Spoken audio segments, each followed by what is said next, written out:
Good morning friends, welcome to my YouTube channel. आज मैं आप लोगों के लिए लेकर आई हूँ वीकली करंट अफेयर सीरीज, जो कि 2 सेक्शन में बटे हुए हैं। फर्स्ट सेक्शन में आपको one line news 10 one line news मैं लेकर आई हूँ, और सेकंड सेक्शन में मैं मेंस पॉइंट ऑफ व्यू से कुछ टॉपिक्स को सेलेक्ट कर ली हूँ, जो वीकली पूरे वीक में जो सबसे ज़्यादा न्यूज़ इशू में रहा है उसे मैं आपके साथ डिस्कस करूँगी, फुल्ली डिटेल में डिस्कस करूँगी जो भी टॉपिक मैं लेके आऊँगी।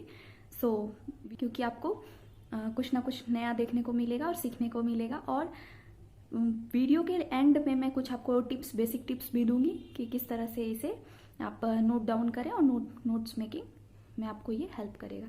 So let's get started. तो चीन की सबसे बड़ी प्रॉब्लम थी कि वो भूटान को छोटा देश मान के, छोटा सा भूटान देश है आप देखिएगा, तो उसे ये सोचा कि भूटान के क्षेत्र को धीरे धीरे उसे भी अधिकृत कर लिया जाए और चीन अपने अधिकार में ले ले। तो इसलिए वो डोकलाम में अपना सड़क निर्माण कर रहा था। थर्ड पॉइंट जो है वो है क्या कि भारत का जून 2017 में सड़क निर्माण पर रोक लगाना। अब आप सोच रहे होंगे कि जब भारत का इससे कोई लेना देना नहीं है, भारत का कहना था कि ये जगह विवादित थी, भूटान और चीन के बीच में यहाँ सड़क नहीं बन सकता है, जबकि भारत चीन सीमा को पार करके भारत की सबसे बड़ी चिंता यह थी कि अगर यह सड़क बन जाती है, जो डोकलाम का क्षेत्र है वहां पर अगर सड़क बना दिया जाता है चाइना के द्वारा, तो हमारे देश के जो उत्तर पूर्वी राज्य हैं, जो मैप में मैंने दिखाया सिक्किम के पास का जो क्षेत्र है, जो सिक्किम ऐसे मैंने दिखाया था इस पोर्शन में, सिक्किम के पास जो क्षेत्र है वो यहाँ पे इधर ही डोकलाम है इस साइड में, तो उससे उत्तर पूर्वी राज्यों को देश से जोड़ने वाली यहाँ पे एक 20 किलोमीटर चौड़ी सड़क है, 20 किलोमीटर चौड़ी कड़ी है, जो कि जैसे इस इलाके पे चीन की जो है पहुंच बढ़ जाएगी। अगर यहाँ पे रोड का निर्माण चीन कर देते हैं तो ये भारत और चाइना के बीच फिर से एक कड़ी बन जाएगी, जो बहुत बड़ी कड़ी साझा करेगी, उत्तर पूर्वी राज्य को जोड़ देगी भारत और चाइना के बीच। और ये भारत के लिए बहुत ही चिंता की विषय थी। इससे क्या हो सकता था कि कभी भी चाइना जो है वो युद्ध करने के लिए भारत से तत्पर हो सकता था, और यह क्षेत्र उसे मिल जाता, इस पोर्शन से वो उत्तर पूर्वी राज्य में आराम से हमला कर सकता था। इस विवाद के कारण बहुत दिनों तक विवाद छिड़ा रहा 2017 में, और अंततः जो है भारत ने निश्चय लिया कि इसे रोकना पड़ेगा, क्योंकि भूटान तो बहुत छोटा क्षेत्र है, वह चीन से लड़ने में सक्षम नहीं था। तो भारत ने जून 2017 में सड़क निर्माण पर रोक लगाया। वो कैसे लगाया तो उसके बारे में मैं आपको बताना चाहती हूँ कि 2017 में 18 जून आप याद रख सकते हैं, नहीं भी कोई प्रॉब्लम नहीं है, 18 जून 2017 को लगभग 270 से 300 भारतीय सैनिक बुलडोजर को भेजा गया और उस क्षेत्र में जाकर चीन सीमा को पार करके चीन के डोकलाम में सड़क निर्माण पर रोक लगाया गया। बस इतना सा ही पोर्शन है जो आपको याद रखना है कि किस कारण से विवादों में घिरा था। तो मैंने बता दिया कौन सा पोर्शन है, उसे आप मैप से जाकर देख सकते हैं। भारत का जून 2017 में सड़क निर्माण पर रोक लगा दिया गया, ये भी विवाद के कारण, इससे थोड़ा और भी विवाद थोड़ा और बढ़ गया, और अंततः जो है वुहान समिट के बाद इस विवाद का अंत किया गया। कौन से समिट से हुआ तो वुहान समिट आप याद रख सकते हैं, इसका अंत किया गया। इस विवाद के कारण चीन बहुत ही ज्यादा गुस्से में था, बौखला गया था, और चीन ने भारत से कैलाश के लिए जाने वाले हिंदू तीर्थयात्रियों को मानसरोवर यात्रा पर जाने से रोक दिया था 2017 में।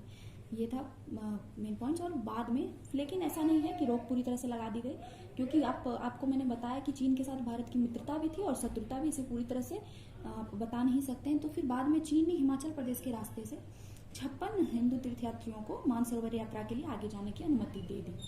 तो ये था डोकलाम विवाद 2017, जो कि वुहान समिट के बाद विवाद का अंत हो गया। ये जो आप 4 पॉइंट्स देख रहे हैं, ये सबसे लास्ट हमारा टॉपिक है कि कौन कौन से क्षेत्र हैं जो कि 2020 में भी विवादों में घिरे हैं। विवादित क्षेत्र जो भी अभी पिछले वीक के न्यूज़पेपर में पूरी तरह से न्यूज़पेपर अगर आप रीडिंग करना शुरू कर दिए होंगे तो आपने इन सारों टॉपिक के बारे में पढ़ा होगा, और उसके बारे में थोड़ा डिटेल में बस दे देती हूँ। और अगर आपने नहीं पढ़ा है तो आपको फिर से मैं बताऊंगी कि न्यूज़पेपर रीडिंग की हैबिट डाल दें आप, क्योंकि मोस्ट ऑफ करंट अफेयर्स जो है वो आपको न्यूज़पेपर से ही आते हैं, कहीं बाहर से नहीं आते हैं। बीपीएससी हो चाहे यूपीएससी, उसके लिए आपको करंट अफेयर्स पे अपना पकड़ बनाना बहुत ज़रूरी है फ्रेंड्स। तो इसलिए आप जरूर न्यूज़पेपर रीडिंग करें, और फालतू के न्यूज़ को पढ़ने में टाइम अपना वेस्ट ना करें। मेन पॉइंट जो आपको कंपटीशन बेस्ड लगे वो आप पढ़ें और आगे स्किप करें न्यूज़ को और आगे बढ़ें। और इस तरह से आप नोट डाउन करें कि कौन कौन से पॉइंट, जैसे सबसे फर्स्ट पॉइंट है पैंगोंग सो झील, सेकेंड है गालवान घाटी, थर्ड है एलएसी जो कि अक्साई चीन लाइन ऑफ एक्चुअल कंट्रोल है, और फोर्थ डीओबी सड़क निर्माण। सबसे शुरुआती दौर यहीं से हुआ था कि हमारे भारत ने चाइना और लद्दाख का जो पोर्शन है, ऊपरी पोर्शन जो है, यहाँ पर इस क्षेत्र में जो है डीओबी सड़क निर्माण, इसे आप एक बार फिर से मैंने जैसा बताया कि आपको भी कुछ वर्क करने हैं तो आप थोड़ा देखें कि डीओबी क्या है। इसे मैं बता सकती हूँ, लेकिन अगर मैं ये बता दूंगी तो आप थोड़ा सर्च कैसे करेंगे। तो डीओबी सड़क निर्माण क्या है, तो डीओबी के बारे में आप पहले थोड़ा गूगल पे देखें, आपको पूरी तरह से क्लियर हो जाएगा।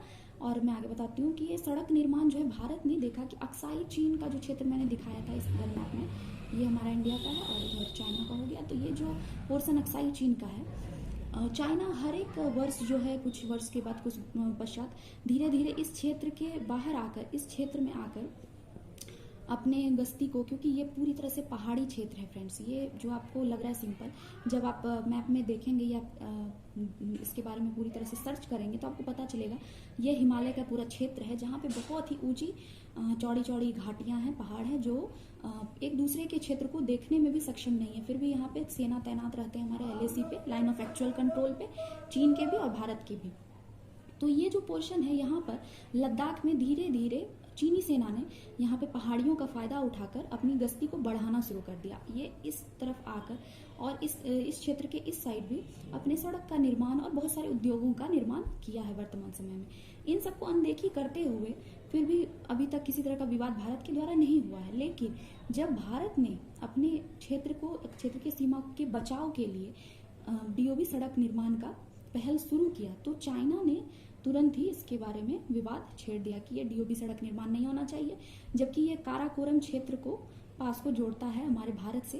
काराकोरम K2 के बारे में भी आप जानते होंगे, ये काराकोरम पर्वत श्रृंखला है इधर, तो ये इस क्षेत्र को जोड़ता है। भारत चाहता था कि इससे बहुत ही ज़्यादा भारत को फायदा होगा और एक सीमा के पास क्षेत्र बन जाएगा, जिससे कि चाइना और भारत को अपनी सीमा को जानने में सक्षम रहेंगे। तो ये सड़क निर्माण करवाने में भी चीन ने हस्तक्षेप किया कि नहीं, ये सड़क निर्माण नहीं हो सकता है, ये हमारा क्षेत्र है, जबकि अक्साई चीन इस क्षेत्र में आता है। तो आप देख सकते हैं पूरी तरह से क्लियर कि कितनी विवादों में ये घिर सकता है, क्योंकि आपका क्षेत्र तो ये है चाइना का, अक्साई चीन का, और हमारा भारत का ये क्षेत्र, तो यहाँ कर सकते हैं निर्माण, परंतु इसने रोक लगा दिया है। तो आगे हम बात करते हैं एलएसी अक्साई चीन के बारे में। तो यह वही पोर्शन है जहाँ पे विवाद घिर रहा है। सबसे पहले पैंगोंग सो झील के बारे में मैं आपको थोड़ा बताऊंगी, ये सबसे ज्यादा अभी विवाद में था। तो पैंगोंग सो झील क्या है? ये 134 किलोमीटर लंबी एक झील है, पैंगोंग सो झील, जो हिमालय में है। ठीक है, हिमालय का क्षेत्र मैंने अभी बताया आपको, यहीं पे ये पोर्शन भी है जो कि हिमालय क्षेत्र में आता है। करीब 14,000 फुट से ज्यादा की ऊंचाई पर है यह झील। ठीक है, पैंगोंग सो झील ये विवादों में इस कारण से घिरा हुआ है फ्रेंड्स, क्योंकि इसका 45 किलोमीटर क्षेत्र और 90 किलोमीटर, ये 45 किलोमीटर क्षेत्र इसका हमारे भारत में आता है और 90 किलोमीटर क्षेत्र जो है वो चाइना में जाता है, क्योंकि ये एलएसी के बीच से होकर गुजरती है। ये जो लाइन ऑफ एक्चुअल कंट्रोल है, इसके बीच से होकर पैंगोंग सो झील गुजरती है। तो इस तरह से आपने देख लिया पैंगोंग सो झील के बारे में, इसलिए ये विवादों में घिरा है। और ये 90 किलोमीटर को भी और क्रॉस करके चाइना चाहता है धीरे धीरे 45 किलोमीटर को भी अपने क्षेत्र में वो ले ले, ताकि यह झील जो है वो उसे बहुत ही फायदा दे, किसी भी तरह का युद्ध हो या हर तरह के क्षेत्र, क्योंकि ये झील जो है बहुत ही मेन पॉइंट्स पे है, इससे और भी अपने अधिकार में क्षेत्र ले सकता है भारत का। तो इस तरह आप देखेंगे कि ये झील घिरा हुआ है विवादों में। आगे हम देखेंगे सेकंड गालवान घाटी क्या है। तो गालवान घाटी जो है ये भी विवादित क्षेत्र अक्साई चीन में ही है। तो पूरी तरह से ये कह सकते हैं कि ये क्षेत्र कश्मीर लद्दाख, कश्मीर के पास जो लद्दाख के पास के क्षेत्र दोनों हैं। गालवान घाटी विवादित क्षेत्र अक्साई चीन में है, जो कि भारत चीन सीमा के बीच नजदीक ही है। और इसे भी गालवान घाटी जो है इसे भी चाइना चाहते हैं धीरे धीरे अपने क्षेत्र में कर लेने के लिए। गालवान घाटी के द्वारा एक घाटी इस तरह से बनी हुई है, देख सकते हैं आप, ये मैप में आप देखेंगे। और इसका कुछ पोर्शन जो है वो चाइना में आता है और कुछ पोर्शन भारत में आता है, इस तरह से है। तो कुछ पोर्शन जब चाइना में आता है और कुछ पोर्शन भारत में आता है, तो चाइना इसका फायदा उठाकर अंदर भारत के सीमा में घुसने की कोशिश करते हैं। तो यह सब विवाद का कारण है, मुख्य कारण है। लेकिन अभी दो दिन नई न्यूज़ है कि चाइना जो है वो चाइना और भारत के बीच बहुत सारी बैठक हुई है और बैठक के बाद सबके द्वारा यही सुझाव दिया गया है कि इन सब विवादों को छोड़ के LAC जो है, LAC पर आप लाइन ऑफ एक्चुअल कंट्रोल को माने और अपने अपने सीमा के अनुसार रहें जहां आपका सीमा है, और उसके पुराने परिदृश्य को देखें कि क्या किस तरह से बनाया गया था और उसका उल्लंघन ना करें। तो यही चाइना से अभी फिलहाल यही किया गया है। उम्मीद बाकी आगे देखते हैं कि आगे के न्यूज़ में क्या आता है, उसके अकॉर्डिंग मैं आपको बताऊंगी। ये टोटल पूरा विवादित क्षेत्र और 3 पोर्शन के बारे में आई थिंक आपको अच्छी तरह से क्लियर हो गया होगा। अगर किसी तरह का भी कोई डाउट हो तो मुझे कमेंट सेक्शन में आप बताएं। So thank you friends.